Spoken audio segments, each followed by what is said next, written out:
Dende camaradas, כאן תומר ג'ינגרו פולונסקי עם קפוארה לייב שואו, והיום אנחנו הולכים לדבר על הפציעות הנפוצות ביותר בקפוארה. באחד הוידאוים ביוטיוב השאירו תגובה, ביקשו ממני דעתי ולדבר על זה קצת, ולמען האמת זה נושא שהוא מאוד קרוב לליבי, וממש חורה לי שקפואריסטים אנחנו ממשיכים להיפצע באותה צורה, דור אחרי דור, תלמיד אחרי מורה, וחסרה פה הלמידה וההתקדמות לקפואריסט בריא יותר ושלם יותר ובלתי פציע. אמנם זה איזשהו אידיאל, אבל אני חושב שמי שבוחר לחיות חיים של קפואריסט יכול להגיע למצב הזה שפציעות אצלו וחולי זה מאוד נדיר. אני לעתים רחוקות מאוד חולה. אני לא זוכר מתי הפעם האחרונה שלא הגעתי לשיעור שאני מלמד בגלל שהייתי חולה. אז ככה, יש 3 פציעות נפוצות. הראשונה היא בכתף, זה לא לפי שום סדר מסוים. השנייה היא בגב, והשלישית היא בברך. אז בואו נתחיל מלמעלה למטה. הפציעה בכתף היא מאוד נפוצה, לא רק בקפוארה, בהרבה ענפי ספורט, בגלל שלא בהרבה ענפי ספורט יש את התנועה הזאת. התנועה הזאת נקראת external rotation ו-internal rotation. external, internal. אז אנחנו מחזקים הרבה את השרירים לכיוון הזה, לכיוון דחיפה, לכיוון משיכה, כל מיני כיוונים, אבל אנחנו משאירים פתח אחד חלש, שברגע שמשהו מגיע לשם, הוא ישר נשבר.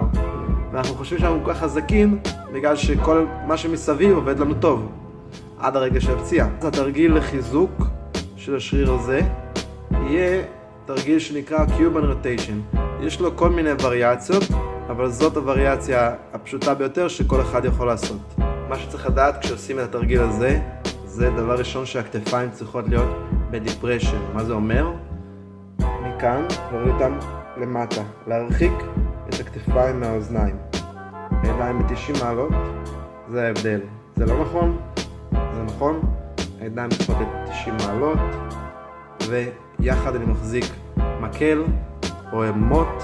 המקל הזה שוקל 3 קילו. אתם יכולים לקחת מטאטא ולשים עליו איזה משקולת או לקשור לו איזה משהו כבד, והתנועה למטה צריכה להיות איטית בספירה של 4 שניות לפחות, ועולים ב2 שניות. אפילו שעשיתי מעט עם המוט זה כבר הרגיש לי שאני עובד וזה לא היה פשוט. אז מה שיוצר את הכאב גב אצל קפואריסטים זה כל הבעיטות שאנחנו עושים בקפוארה, שמניפים את הרגליים הרבה ומקרבים את הפלג גוף התחתון לעליון או העליון התחתון, משתמשים במוטן קסל, והמוטן קסל הוא שריר אצל הקפואריסטים מאוד חזק, מה שאומר שהוא גם קצר.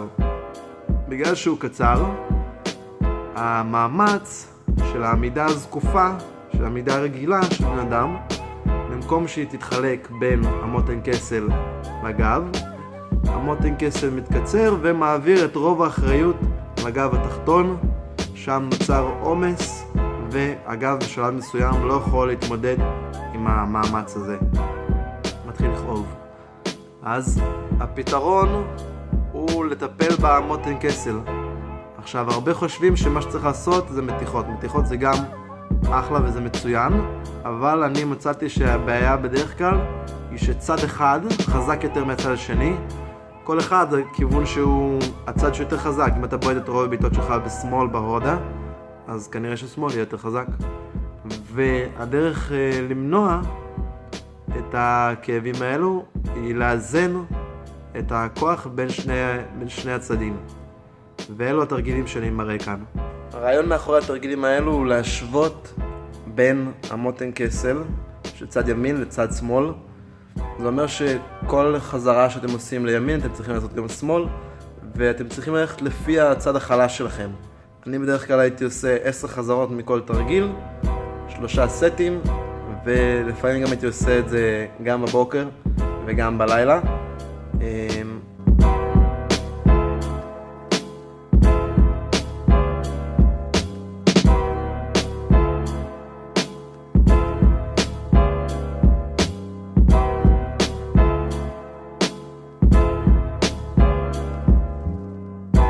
התרגיל של הענפות רגליים זה מאוד דומה לבעיטה כמובן, אבל צריך לשמור את כפות הידיים על הרצפה.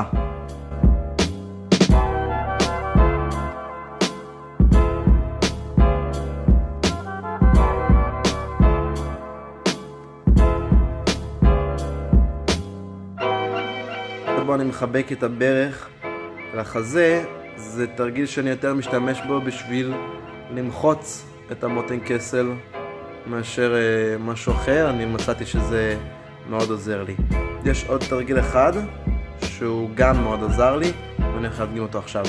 בתרגיל שבו אני משתמש בגליל הכחול אני מחבק את הברך ואז אני מנסה להוריד את הרגל השנייה לכיוון הרצפה, את העקב, כמה שאפשר, כמה פעמים אקטיבי, ואז אחרי זה אני גם עושה מעט פסיבי, למרות שאני לא מאמין גדול של מתיחות פסיביות. אם אתם רוצים לקנות כזה גליל הביתה, אני אשאיר לכם כאן לינק בתיאור שתוכלו לקנות משם. אז התרגיל הזה נקרא Overhead Squat. אני בטוח שתוכלו למצוא מדריך יותר טוב ביוטיוב, מדריך לקרוספיט או לענפה אולימפית, שלמד אתכם את התרגיל הזה, אבל מה שאני שם דגש זה לא לגעת עם הקיר, לא לגעת בקיר משום דבר. אני מרשה לעצמי לשפשף את הקיר עם האף. צריך לשמור את המוט או את הידיים מעליך, אפשר לעשות את זה גם בלי מוט, ולרדת הכי נמוך שאתה מסוגל מבלי לגעת בקיר. אני עושה את זה בדרך כלל 10 חזרות, ובחזרה העשירית אני מחזיק שם 10 שניות. אז למה כואבות לקפואריסטים הברכיים? מהסיבה שבקפואר יש הרבה ענפות כמו שאמרתי מקודם, ויש גם הרבה סוגים של סקווטים, כמו קוקוריה, סקיבה באשה, סקיבה לטרל, וזה מאוד מחזק את הארבע ראשי.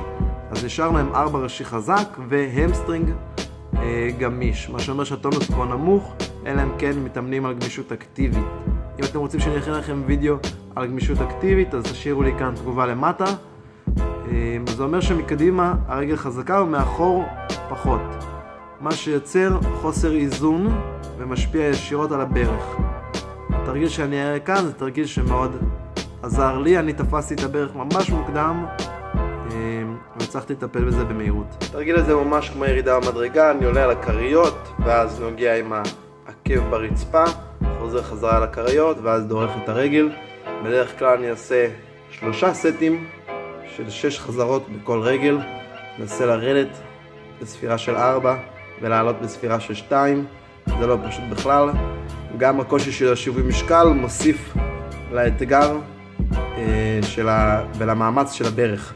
אמנם התרגילים האלה הם לא כיפים כמו לעשות פרפוז, הם קצת יותר יבשים, אבל הם נחוצים. נסו לשחק עם גבהים שונים של מדרגות ולמצוא מה הכי טוב בשבילכם. רציתי להוסיף לוידאו הזה גם חלק שמסביר על קרסוליים ומפרקי כפות ידיים, שזה גם נושא רגיש אצל קפואריסטים, אבל בבעיה שנגמר לי הבטריה בטלפון ועוד רגע נחבא. אז אם אתם רוצים שאני אכין גם על זה וידאו, אתם מוזמנים גם לשלוח לי הודעה פרטית או לכתוב למטה בתגובות. מקווה שהוידאו הזה יעזר לכם. אשרי.